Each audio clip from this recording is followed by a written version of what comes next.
Hey everybody, it's Kary Oberbrunner, and I'm here with Chad Willardson. How you doing, my friend?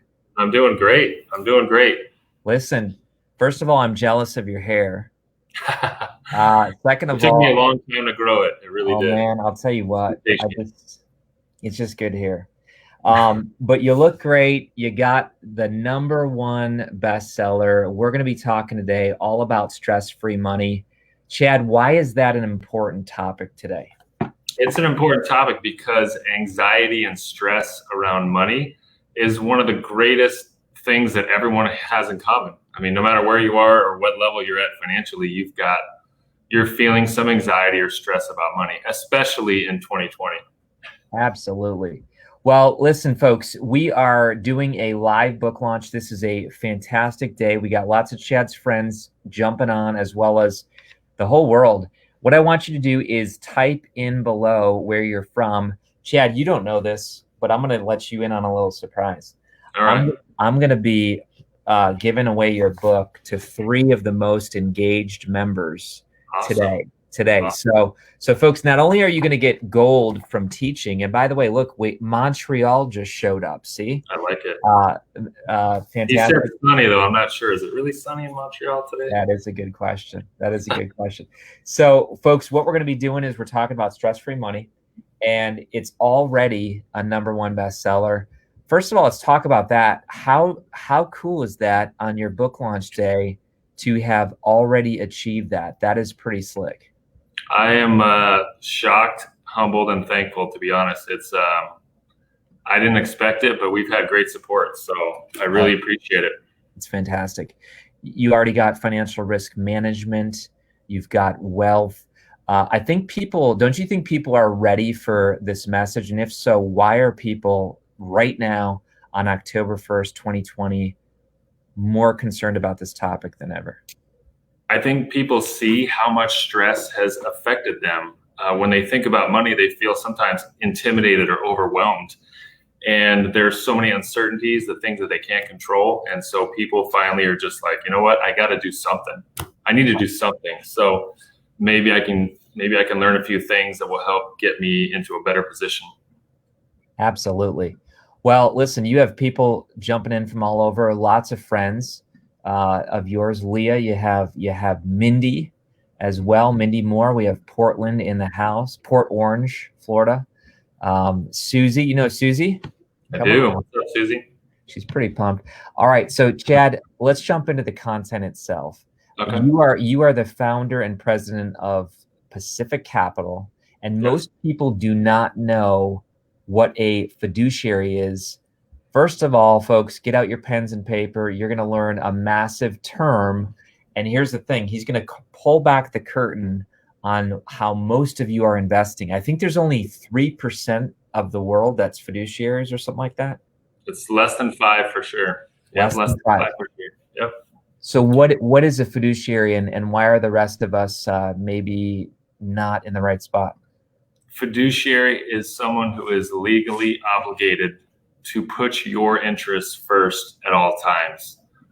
It's a unique category of financial advisors. So like you said, Kary, 95% of people out there, financial professionals, are really brokers or agents. You know, they work for a big bank, they work for an insurance company, which is fine. You just should know that they've got incentives to sell things, they've got quotas, they've got commissions, and maybe you felt that pressure before, where you're being sold something from a financial person, and you kind of felt that resistance, and that's why. Dealing with a fiduciary is totally different. Very independent, objective advice. It's just a different system. So we're not incentivized the same way that a sales rep is. Folks, you got to catch that. If the medical world was like that, we would all cry as if it were a crime. I mean, if doctors literally cared for your health based upon what would incentivize them, we would all call, foul. But yet in the financial world, they can literally, ethically or non-ethically guide someone in their financial health, realizing that if they give this product or this vehicle, they're going to actually get paid more. Chad, why is that even legal today? It's crazy. I'll give you a little inside scoop here, but for the last 5 to 7 years, there's been a huge push in Washington to make fiduciary standard basically the universal standard where everyone's got to be on the same playing field. The big banks, the investment banks, spent tens and tens of millions of dollars to lobby against that happening. Totally blocked it. So you've got a lot of money and profits at stake for shareholders of these big companies, and they're looking. I mean, they're looking to create profits, and so how do they create profits? They charge people. So there's nothing wrong with making a profit, but let's get people on the same page so that the advisor and the client both win together. They both succeed together. So no one should be winning at your expense. See, there you go. You know what I mean? There you go. Because, and by the way, Shannon's here. Shannon Waller from Strategic Shannon, Toronto. All right. Janelle's here. I mean, you got the whole world here. At least the important part of the world. But let's talk about that for a moment, because I like what you're saying. You're not throwing every agent or broker under the bus, but what you are saying is it should be fair. If the broker wins, the client wins. I should say, if the client wins, the broker wins, and if the client loses, the broker loses. But that's only true with a fiduciary. I think you've got to have transparency. That's something, you've got to have transparency of cost and transparency of incentives. And you really shouldn't be incentivized to do anything that isn't in the client's best interest. So with that doctor analogy, if you've got a doctor and they've got 3 bottles of pills in the shelf, and one of them pays them 4 times as much money, and maybe it has some little side effects that you may not want, but hey, it pays me 4 times these other pills. Janelle loves that one. No one should be winning at your expense. Here's a question, and I think you actually have a free assessment that's amazing. But Lisa says, by the way, Lisa's one of my clients. She's amazing. How do you find someone that truly is a fiduciary? Is this something that I can show them Pacific Capital and you have your goal conversation? Is that possible? Yes, you can. You can show them on Pacific Capital, but I will give Lisa a quick tip.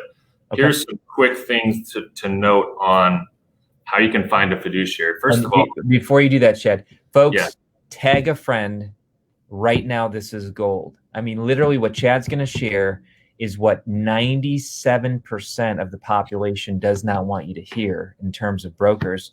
He's got a book called Stress-Free Money. He's actually going to turn in his book and find it. And don't worry if you can't find the page. I can never remember what page my stuff is. No, I found it. Look at that. So a fiduciary, just so you know, a couple quick things. The fiduciary will not work for the company that holds your financial account.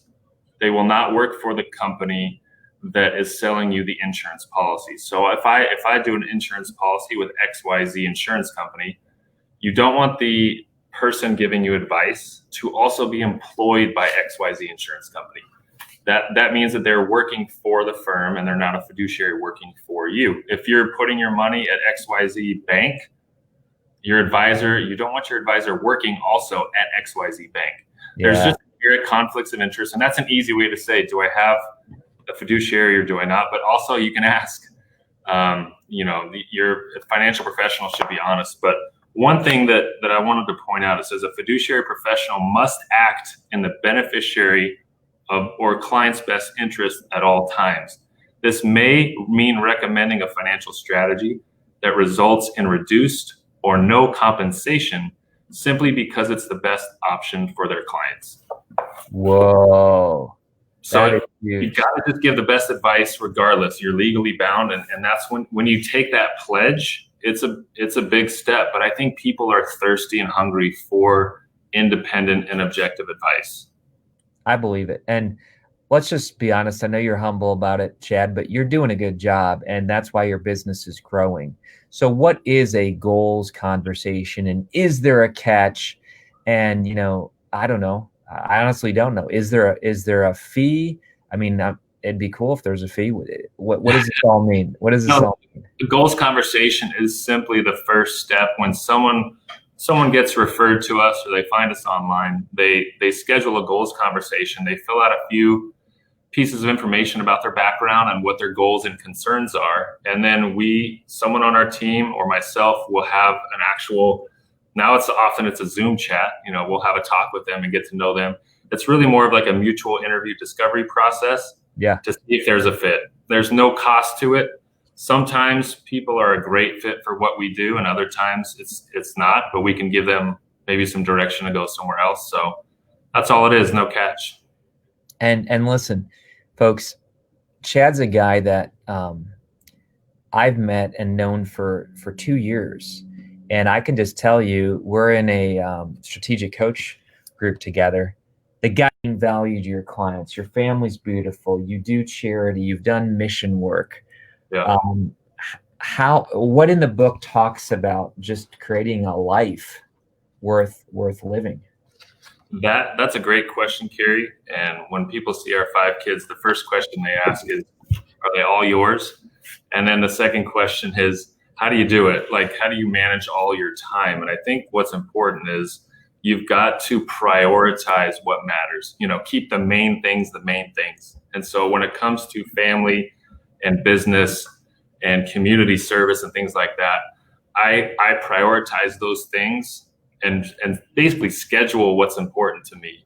And then other things fall into place. And I've got a great team. I don't want to forget to mention my amazing team and my family and all the support around me. I certainly have some great people that help support what I'm doing, but the prioritization, focusing on what matters and letting the things go that don't matter as much. That's really helped a lot. That's great. Comments are coming in so fast that I honestly can't even keep up. We have people who are tagging friends because they're totally digging it. Lisa just tagged her husband. Here's what let's do. Let's do this, Erica. Let's give away our very first copy. Again, people are going to get a free copy if they are the most engaged person. That means comments, tags, shares, likes. So let's give away this. Message me, Erica, on Slack so I can pick and announce the winner. Chad, let's get into the next part here.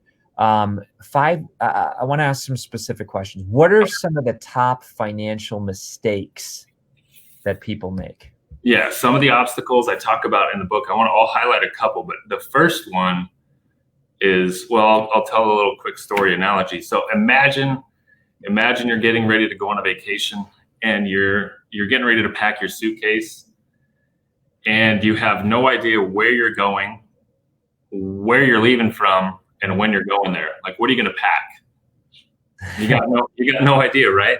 That's how we approach our financial life. In fact, most people spend more time planning their vacations than they do planning their financial life. And I get it, it's not as fun, but you got to know where you're going first and when you want to get there. So the number one mistake we see is you don't have clear goals. That's so good. So if without goals, how do you know where you're going? How do you really know what you're going to aim for? You can't develop a strategy or decide what to invest in or where to put your money unless you at least start with the end in mind. You have some goals. That's great. So that is a crazy stat. Most people spend more time planning a vacation than their financial investments. Wow. What should entrepreneurs and families look for in a financial advisor? Is that the fiduciary thing? Is there any other things that they should pay attention to? One part is you'll benefit by having a fiduciary advisor who's giving you that independent guidance and objective advice. I would say also, if you're an entrepreneur, if you're a business owner, you should be looking for a fiduciary who is also a business owner, who has experience like you, right? It means a lot more to work with someone who's in the trenches and has built businesses, has real estate investments. If you invest in real estate, find a fiduciary advisor who has experience investing in real estate.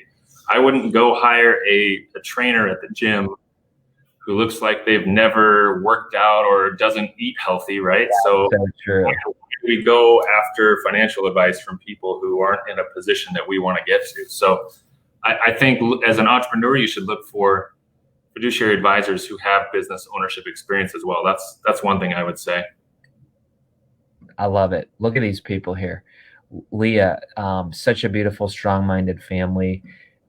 Heather's jumping in. We have Lisa, man, she's a fan. Lisa just bought a book. We have Tanisha, another one of my favorite people. She just bought the book. Shannon jumping in. You have Julia Waller. The whole family's here. Listen, the likes keep coming. When we started, 20 people are watching. We just hit 60. Folks, let's give away the prize. Let's give away one of the prizes here. I'm going to announce the first winner, Dinah Reed. Dinah Reed, big congratulations to you. Welcome. You got the book. Erica's going to be getting your address. We'll shoot it right over to you. Is there some fear in getting that goals conversation call? Why do people have apprehension? Is it like, I don't want to go to the doctor because I know what the doctor's going to say? I mean, what do you think? I think people feel intimidated maybe because there's just so much information coming in these days. You know, they get bombarded, and so they're not sure where to start. They don't want to look misinformed or uninformed, or they just know they've been procrastinating it for so long, and it's that thing that just nags you that, like, I know I should do something with my financial life, but I just don't know what I should do. So I believe once you have a goals conversation and you build that trust with our team, we're a client first, fiduciary. We're not going to make you feel uncomfortable. It's way easier than going to the dentist, I promise. Absolutely. It's one of those things where you go and afterwards you say, why did I wait so long? Absolutely. In fact, yeah, check out one of she might be a client, I'm guessing. I cannot put into words the weight Chad has taken off our shoulders with regards to our financial future. That's pretty powerful, man. When you get the crowd that weighs in like that, how does that make you and your team feel? That's why we do what we do, honestly, Kary, is because seeing someone come in as a blank canvas with all these things going on in their life and they're worried about this and that, and we're able to just help them get clarity and confidence. Our mission is to help you enjoy life by removing your stress about money. And so when we see our clients go through that mindset transition and really get everything sorted in the right spot, they have, like Jackie said, they have the weight taken off their shoulders, and they can be a lot more confident. They can focus their time on things that they love because they've got a fiduciary team in their corner. So good. Awesome. Hey, here's one. Why did you start Pacific Capital? I started Pacific Capital because I believed that giving people the best advice in more of a personal service experience was more important than all the corporate perks that I was receiving for working for one of the big Fortune 100 companies. The slow bureaucracy and the conflicts, it was kind of like a tug of war where one arm was often pulled to the side. Yes. Of what does the firm and the management team want me to do, and the other arm was like, what would I tell my mom or my grandma? What does the client need? And eventually, I just had to pick, and so I took that leap of faith and started Pacific Capital in 2011. And obviously, I chose the clients and being a fiduciary, and we haven't looked back. I mean, it was scary at first. It really was. It was. I was 32 years old. And I look back and I'm like, holy cow, what was I thinking? But here we are. So did you have kids at that age? I did. Yes. We had, I'd say we had 3 kids at that time, 3 young kids. Yep. I'm with you, man. Let's jump right in and let's talk about now, what are some of the biggest takeaways? So we have a lot of people buying the book right now. And before we get into takeaways, does that mean people can only hire you if they live in your city? Oh no, we we recently got a client in the Netherlands. So no way. I did a podcast in the UK last night. She asked me the same question, but no, we have clients all over. I think the technology and the acceptance of technology in 2020 has made it even easier. So no, we can work with clients anywhere. That's unbelievable. I honestly didn't know the answer to that question. I would have thought, no, you can only work with people, but that's awesome. Netherlands, holy cow. What are some takeaways? I mean, the book's fantastic. It's on Amazon. It's already a bestseller in multiple categories. What are some takeaways for people? I think if I could sum up the main takeaway, I would say that a stress-free relationship with money is possible for anyone. And I really believe you deserve that. That's why I wrote the book, is because I believe that the principles inside the book can apply to you whether you have 100,000 or 100 million. It doesn't matter. The principles are the same. So that's good. It could be for someone who's just starting out and wants to learn how to be smart with their money. And I saw a lot of people comment on LinkedIn saying they bought it for their college age kids. I would have loved this advice when I was younger, and I just wanted to put in some insights and stories and principles that would help people get through those mindset obstacles, know what to focus on and what to ignore, and get on a clearer path to financial freedom. I love it. You just mentioned about that tug of war. I'm a picture guy. I'm a visual guy.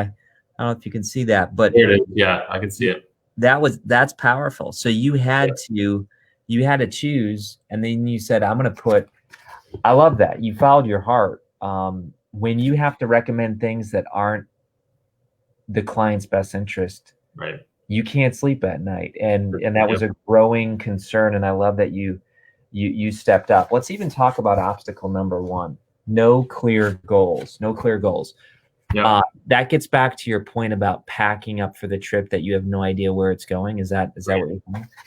Yeah. If you're shooting archery, you've got a bow and arrow and there's no target.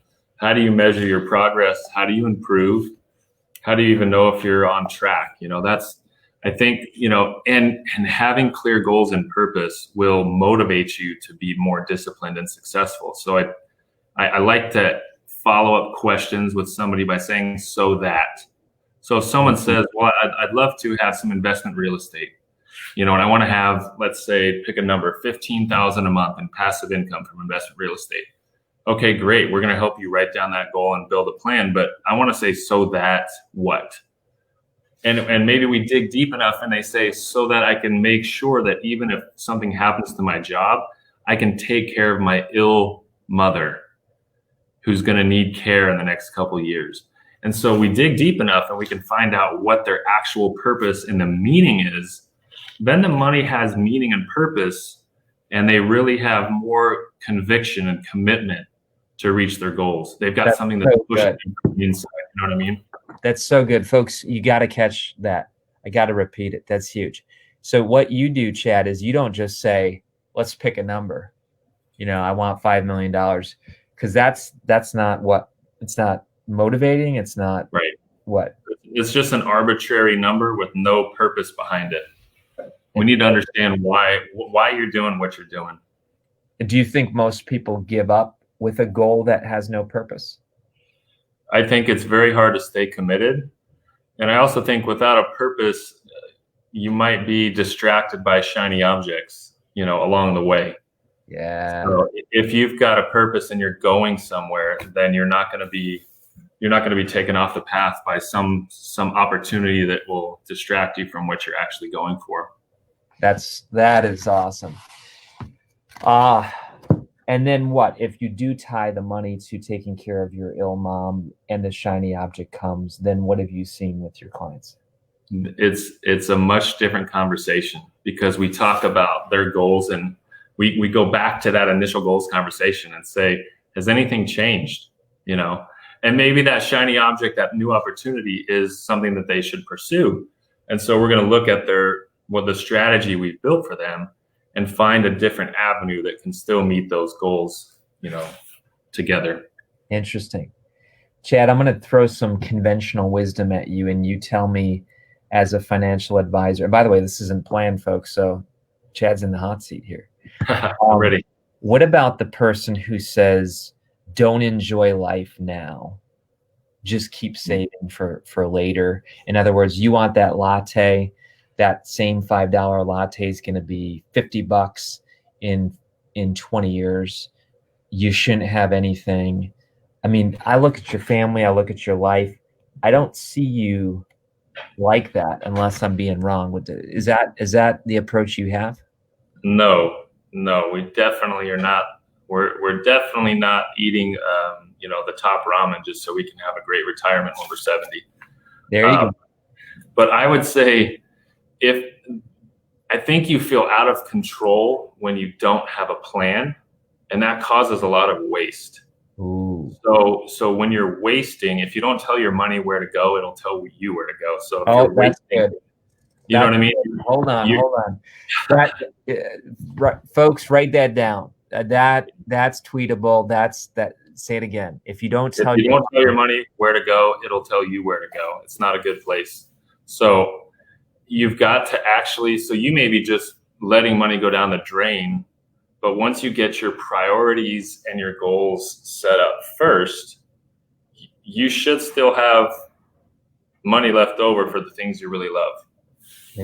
We definitely don't say you should save every single dollar and just scrimp and be miserable until you're 70 and retired. You need to enjoy life. You have no guarantees of how long you're going to be here. But the more you have a plan and a structure and priorities in place, the more you will enjoy life, because your goals and your actions are aligned. Oftentimes I'll say, if I could see your calendar and I can see your bank account, I know what you care about. Doesn't matter what you post on social media or what you tell your friends. Let me see where you spend your time and let me see where you spend your money. That's going to show what you actually care about, because your actions are speaking louder than your words. That is good. Well, Jordan agreed with me. Boom. I think your team needs to make a graphic of that quote. That was pretty powerful. Lots of people are repeating it here. So we're going to give away our second book, folks. And again, here's what I'm going to ask. I'm going to ask you to tag somebody who would absolutely benefit from this. And here's what I mean. Some people do have a tough time enjoying life. They do struggle spending money because they feel like, scarcity. Other people who are listening say, oh my gosh, Fiduciary, I now know there's another model. I would love for you to put in the comments the number one thing you learned so far from Chad, even just in the first 30 minutes. And we're going to go into the next 30 minutes here, and he's going to drop some more value bombs here. He's got some obstacles that he's going to be talking about. But let's jump in now, Chad, with a few other things. How do you know what markets will do in the short run? That's a little specified question there, but what do you think? I don't. Ooh. I have no idea. And any advisor who tries to tell you what they think will happen in the short term is a fake fortune teller. That's what I call them, a bunch of fortune tellers. Our job is not to predict the markets. I have no idea what's going to happen in the next 3 to 6 months. However, I'm very confident that we can help you prepare so that no matter what happens, you're going to be best positioned for success. That's the answer. Is I can help you prepare. Our team will help you get all the things in order so that no matter what happens, you're actually going to be in a great position to succeed, especially over the long haul. I mean, we look at the long term and we say the average stock market return is going to be 8 to 10% per year over the long term. Over the short term, it's totally unpredictable. You get rewarded by being patient, by being committed to the long-term investment strategy. You're not going to be able to go in and out and in and out and in and out and time it right. So like in February and March, the markets are down 40% in 30 days. The coronavirus and the markets and everything's crashing. It looks scary. We're making investment changes to find opportunities because we believe in the long term that things will recover. And they quickly did. And so investment tweaks that we made benefited quickly because of that kind of that long-term perspective that we use. But people who want to bail every time it gets scary, it's like two analogies I like to use. It's like uprooting the tree in the winter every year when the leaves fall off and it gets windy and rainy. And say, there's no fruit, no leaves, just take the tree out. This is ridiculous. It's not working. So we take the tree out and then I'll replant it once the sun is out again. You can't uproot the tree and replant the tree and uproot the tree and plant the tree. You just got to trust that eventually spring will come and everything will blossom again. That's so good. That is awesome. What a good analogy. And tempting for people to just want to uproot every time. And I would also say, when you're in the middle of the scary roller coaster ride, it's safer to stay on than to jump off the roller coaster. So don't jump off in the middle of the ride. Make sure you have a plan, and you're not going to eject yourself in the middle of the upside down loop. Absolutely. I forget who told me this, but it was something like, if you look back at the most profitable days in the last 20 years, it's like 13 days or something, something like that, where it's like, if you miss those 13 days with your money being in the stock market, you would have missed almost everything. Yeah, almost everything. Yeah. So the stat is like, it's like a few days a year represents 80 to 90% of the growth. Nobody, not the professional advisors, not the people on TV, the talking heads, like nobody knows when those few days are, but you have to be there to get that growth. It's not important to be timing the market. It's important to spend time in the market. So investing for the long term, you'll be there for all those massive gains. And typically those happen during the scariest times. Yes. And that's why you get rewarded for actually being patient and being on for the ride. I know someone who pulled out all their money when the market was tanking, and I'll be honest, man, I was a former pastor, so I didn't have buckets of money. A lot of my adult life, finally started getting some great profit in business here the last 10 years. But the point is that even this one, man, scared me, because I thought, oh my gosh, I just lost, 25% of my retirement in a few weeks. Yep. And I was tempted too to be like, see ya, because I don't know how bad it's going to get. Right. But you're right. You stick in there, and all of a sudden you're up now. Obstacle number 7. Talk about that. Obstacle number 7. Obstacle number 7 is letting feelings get in the way. Oh yeah, I like that.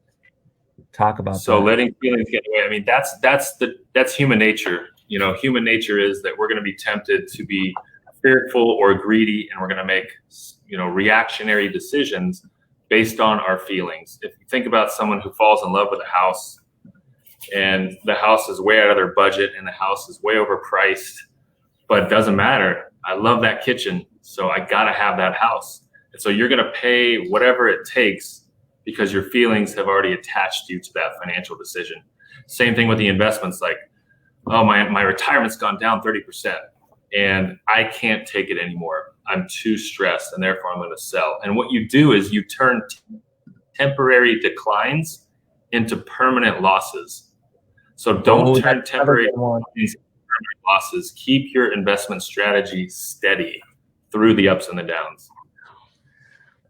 Does your team say that you come up with really good Chadisms? I mean, that was good. Can you say that again? Do you even remember? Yeah. Do not turn temporary declines into permanent losses. That's good. That's good. So something we constantly remind people of is that successful investing is goal focused and planning driven. It's not responding to the news alerts and the headlines and the scary things that are supposedly happening every year. Every single year, there's going to be an apocalypse du jour, and the market's going to drop 15% at least during the year. And that's a chance for all the scaredy cats to bail out and jump out of the roller coaster ride. But those who stay committed and consistent, and they have a game plan, they've got a fiduciary advisor, they've got it all set up, they don't get rattled by that at all.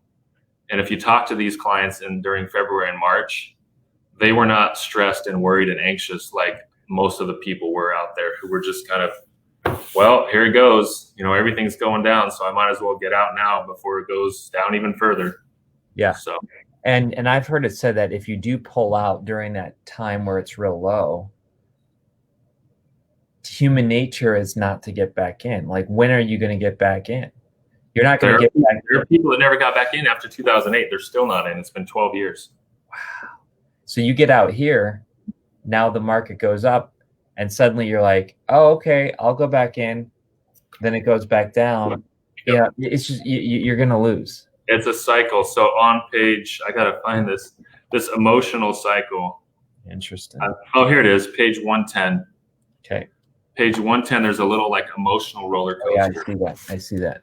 Yeah, and so that's how people feel, when at the very height, they feel euphoria and excitement and thrill. And at the bottom, it's despondency, it's depression, it's giving up, it's capitulation. Yeah. But what happens if you follow your feelings, then I'm going to buy more when it's expensive. And I'm going to sell it when it's cheap. So you're going to buy high and you're going to sell low, buy high and sell low, and you're going to keep doing it over and over again until you're broke. When really, if we were to say, hey, Nordstrom's having a sale and everything is 50% off, and we don't know how long the sale is going to last, you'd probably run down there and say, I'm going to pick up a couple things, because everything's on sale 50%.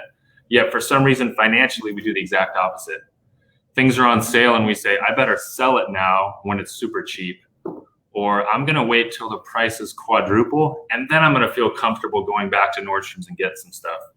Makes no sense, but that's what we do. Well, and I love the humility that you say you don't know the answer to the question about the short run. I think there's a lot of people out there who pretend that I agree. They know. I agree. It's very easy to pretend and to say enough smart things and probably win over some new clients that you just had a first meeting with. But we will always tell, our whole team will always tell you, we do not know what's going to happen in the short run. And the fact is, nobody does. Nobody does. But we do know that if you look at what you can control and what you can influence, that you're going to be in a much better position than if you just kind of look around for some soothsaying fortune teller, because it's not going to work out. Do you ever have other types of investments other than the stock market? I mean, honestly, I don't know that answer about Pacific Capital. What do you suggest? As a fiduciary, we advise clients on their entire financial life, whether we are managing the investments or not. So, for example, we have many clients who have investment real estate or who have their own private business. And we're going to help as a team basically be that third party, that other set of eyes to objectively look at and analyze what they're doing and give them some feedback. Here are some things that I think that you're doing that are doing very well. Said, hey, this rental property that you have, it's actually a very low return.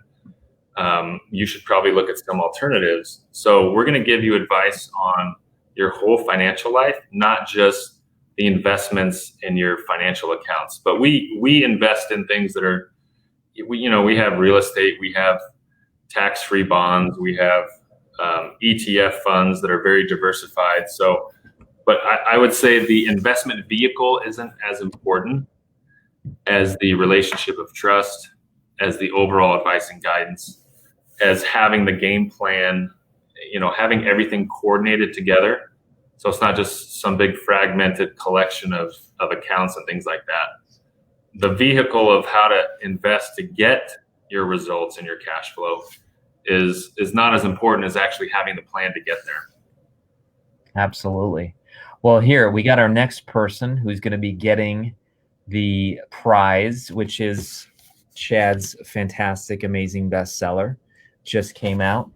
And then we'll only have one more after that. And the team's watching. So the most engaged, the person who comments, the person who shares, the person who tags friends that would benefit will be able to get this third copy. But the second copy is Jackie Honeycutt Lopez. Awesome. Jackie Honeycutt Lopez. Congrats to you.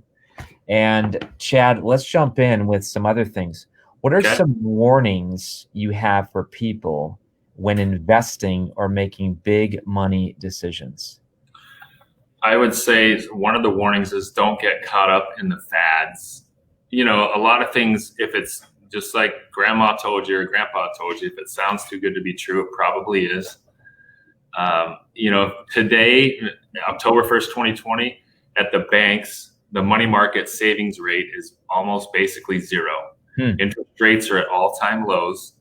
So if someone comes to you and has an investment idea that's going to make you 20% or 30%, and it's so easy and all you got to do is give us your money, and it's almost this risk-free idea, you just got to think to yourself, if the banks are paying 0, is 30% risk-free, does that sound reasonable? Probably not. So I think there are a lot of things out there, a lot of opportunities, like I said, shiny objects, get rich quick. We want to shortcut the process. Human nature, we want to shortcut the process by almost kind of being bailed out by a miracle investment. I want to win the lottery because it's way quicker than me planning and preparing and saving for 20 years.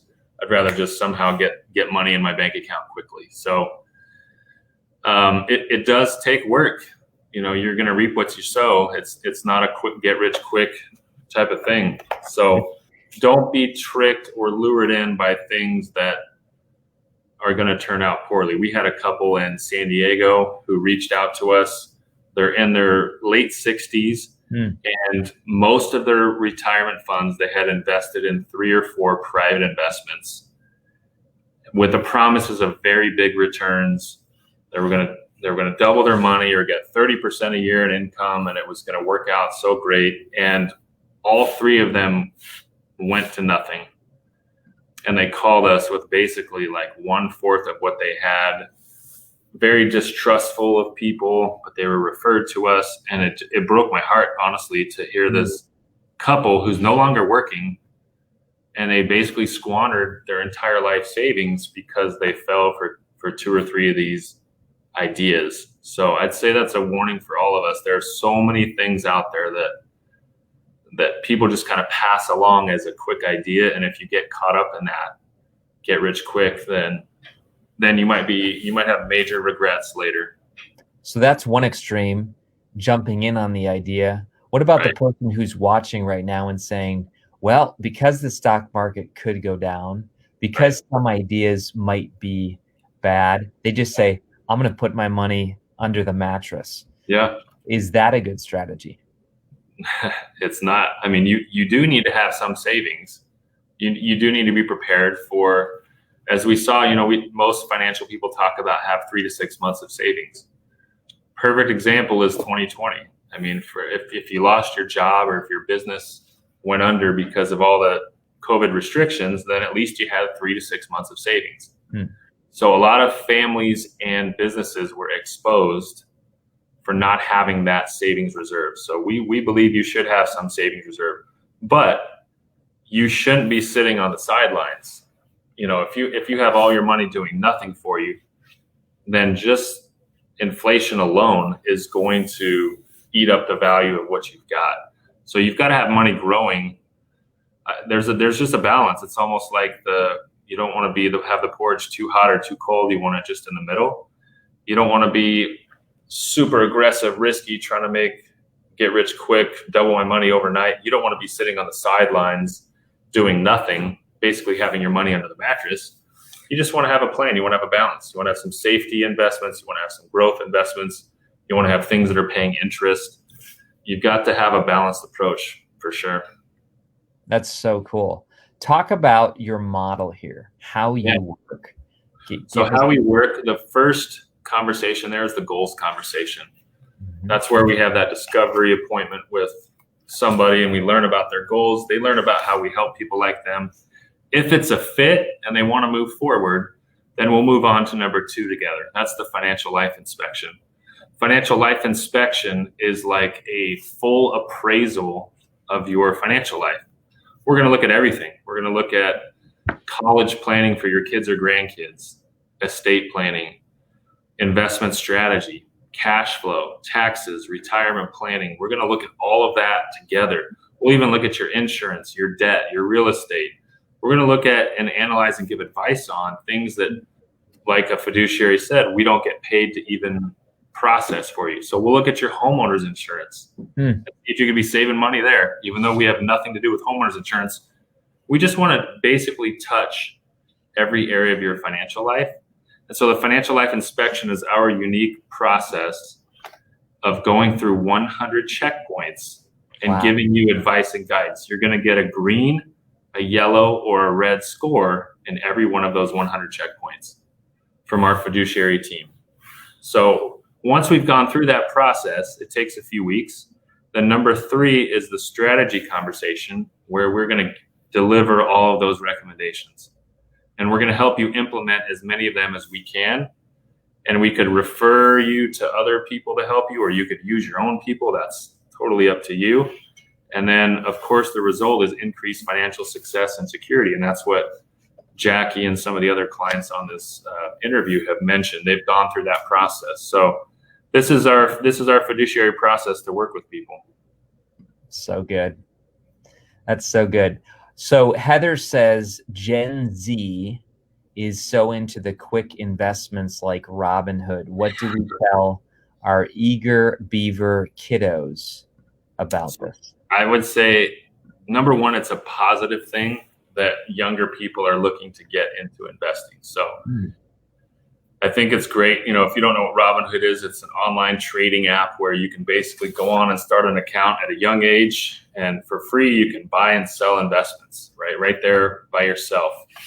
And I think it's great that people want to get educated and get into investing and have ideas. I think it's a great learning experience. You know, my next book next year is going to be about teaching kids about money. So it's a topic that's important to me as a father of 5. That's right. I remember you talking about that book. That sounds fantastic. That's something that we all need to learn about. I'd say just caution them to, if they're investing money that they're going to need in the short term, that's probably a risky proposition. So if they're investing money that they're going to need for college or a car or their first home, and they're under, it's under 3 or 4 years out when they're going to need that money, I would be very careful to be trading stocks. That's my personal opinion. Investing in the stock market is something that you do when it's a long-term goal that you've got, not a short-term. Love that advice. Someone says, what do you think about Stash? I have not heard of that. I honestly, Valerie, what is Stash? Is that another one of the trading apps? If you let me know I actually haven't heard of it. Yeah. If someone on my team has, but I haven't. No problem. I love this. Let's get into a few other questions. Sure. What are some key differences between people who are financially successful and those who struggle? Do you see certain themes or patterns? Yes, I definitely do. People who are successful start with the end in mind. They have clear and written goals. They have accountability. They have someone that they hold themselves accountable with. They don't get distracted by all the noise all the things outside that are constantly distracting them. So they're really focused on how do I get the goals that I'm aiming for. They're committed. It's like, how do I get healthy? If I'm trying to lose 30 pounds and get really healthy and lower my blood pressure, I can't exercise once a month, and keep going to that fast food on the way home from work. I've got to actually be committed and consistent. So one analogy we like to use with consistency and saving and investing is, imagine if you work out once a month for 15 hours in one day, last day of the month, actually first day of the month, today's October 1st. So I'm going to work out for 15 straight hours in the gym, or I'm going to work out 30 minutes a day for the next 30 days. What's the difference in outcome? What's the difference in the strength that you're building? Wow. And the you're building? To us, that's like the difference of person saving money once a year.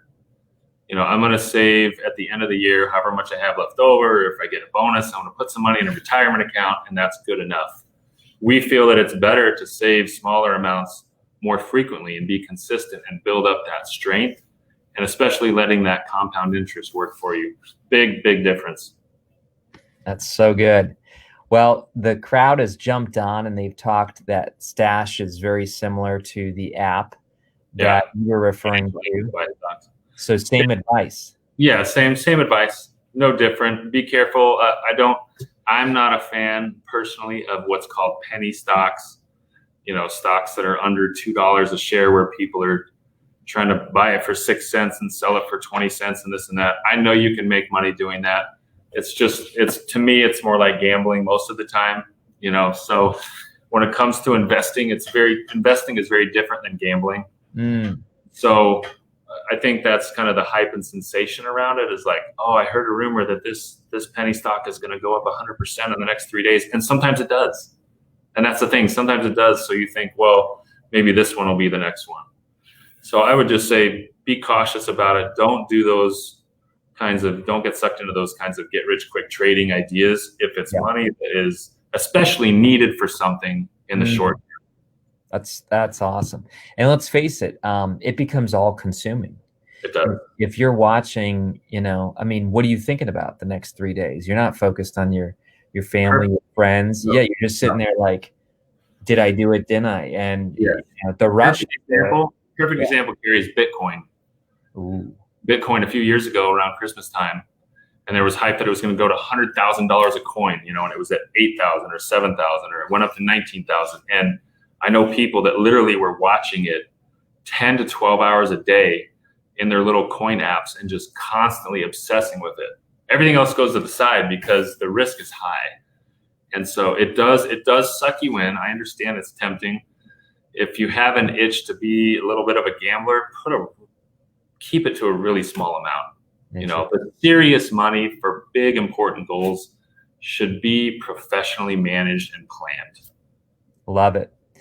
Well, we're going to wrap up here in about 6 minutes, but I do want to give away our final winner. And it's the book, folks, Stress-Free Money, Overcome These 7 Obstacles to Find Financial Freedom. It's a fantastic book. I love the hook on the back. It says, every day you're bombarded by ideas that could derail your financial future. And the winner of the 3rd and final book, it's your friend and mine. And I promise I did not pick this person. I'm going to my Slack. It's Janelle Bruin. So Janelle, one of our colleagues, she's been commenting a lot, sharing. Thank you, Janelle. Yeah, good job to Janelle. And let's talk about this. How can people find out more about you? Someone just even said, hey, I learned something today. I was going to move towards Stash, and you got me to think differently. What would you say to someone who says, this is making sense? And I'm just going to recap my points, okay? Yeah. Those brilliant quotes you said, you might have to remind me again, because those are so good. But you talked about Fiduciary. You talked about how that is it. By the way, you have a chapter called The F Word. Was that? No, the F word is actually fees. Fees. Okay. So yeah. I didn't know where you were going with that. I just got the book and started plowing through it, but that's a great chapter too. So fees, since you brought that up, let's talk about fees really quick. Yep. So the F word can derail your financial life if you're paying too much in fees.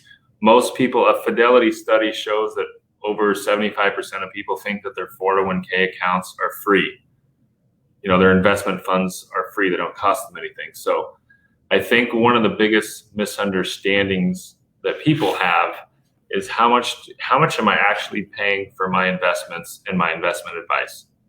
So in that chapter, I just give some tips and ideas about how to really be clear and understand what you're paying. It's a big difference if you look at all of the different investment funds and the advisor you're working with, and you're paying 4%. That's going to be a much different outcome than someone you're paying 1% or 1.5%. It could be millions of dollars. It's a lot of money over a 10, 20, 30, 40-year period. It's a lot of money. So I would just say that, we share a couple stories of people who were shocked and how they discovered what they were paying. I think it's just very important. You should know it's fair and transparent. You should know what you're paying and what you're getting. So interesting. So you got Fiduciary. You talked about that. You talked about fees. You talked about something about if you don't know where your money's going to, that whole quote again about tell your money where it's going, or tell your money where to go, or it's going to tell you where to go. Wow. So good. That's so good. So I would encourage everybody, look, if they have not had these conversations, this strategy, it's a great website, by the way, Pacific Capital. .com. It goes over the whole model. I love the transparency that I feel today too. In fact, it earns trust, rather than you saying, oh yeah, I can predict the short-term market, or here's what we look at. Here are the charts we're watching. This is what's going to happen after the election. We have no idea. Nobody does. So I love that. And you legit have to be certified. So you've gone through that process. People can't just say they're a fiduciary. Nope. Wow. Love that. And right now, the call to action that people can do is schedule their goals conversation. If people just joined us late, what is, in 60 seconds, the goal conversation again? Goals conversation is us helping you clarify and share all the things that are important to you in your life. What you're worried about, what keeps you up at night, what have you been procrastinating, what do you want help with? Design your ideal future in 5, 10, 15, 20 years. Let's create it together. So we'll show you some of the tools that we use for our clients, and we'll be very transparent about that. And then you'll be able to share all the things that you're thinking about, and we'll see if there's a fit. That's the goals conversation. Often it's literally a 20 to 40 minute call, and that's it. So that's so good. And it's free. So people can check that out. Yep. If you found value today, folks, I want you to go type in the word "thanks, Chad," because again, Chad came on here as a massive giver. He didn't say, "Oh, I'm going to hold back content. I'm going to not let you know some things." I mean, he just gave it away. And I would encourage you, if you have a son or daughter, if you have your own needs, check this out. I mean, this book is 24 reviews, and that's pretty quick. So that tells me it came out Tuesday, so it's only a day and a half so far. So I'm excited. That is awesome. That is awesome. Well, good for you. It's blowing up. And we even put in there your email address, which is awesome. Thank you. That's surprising that it sounds like you're approachable. We are very approachable. We're very transparent. We don't want to persuade someone to work with us or push them to work with us. It needs to be a good fit. So we're going to tell you the truth. And when we give advice, Kary, the thing is, we're going to tell you the pros and the cons, the potential upside and the potential downside of everything, because we want you to be able to make the most informed decision. Yeah. And we'll share with you what we believe is the best route, but we're going to tell you the straight truth. There's no hiding anything here on our team. I love it. And big shout out to Strategic Coach as well. We have Julia, we have Janelle, we have Shannon. I mean, lots of colleagues, lots of friends. Strategic Coach is awesome. Oh man, they're why we're connected. Chad, this has been truly amazing. Super proud of you. Congratulations. Thank you. I really appreciate it. That's no small feat. And listen, I got one warning for you. You ready? I'm ready. Can your team handle the volume of people reaching out? Because this thing has been shared and viewed, and over the next 2 days on Facebook, it'll reach quite a few thousand. Can you handle it? Absolutely. Bring it on. We're ready. Oh, all right. Well, listen, folks, this was a blast. Chad, you have a great dinner with your family tonight. Thank you. It was an honor to interview you. I appreciate it. Thanks for having me. All right. We'll see you, everybody. Bye.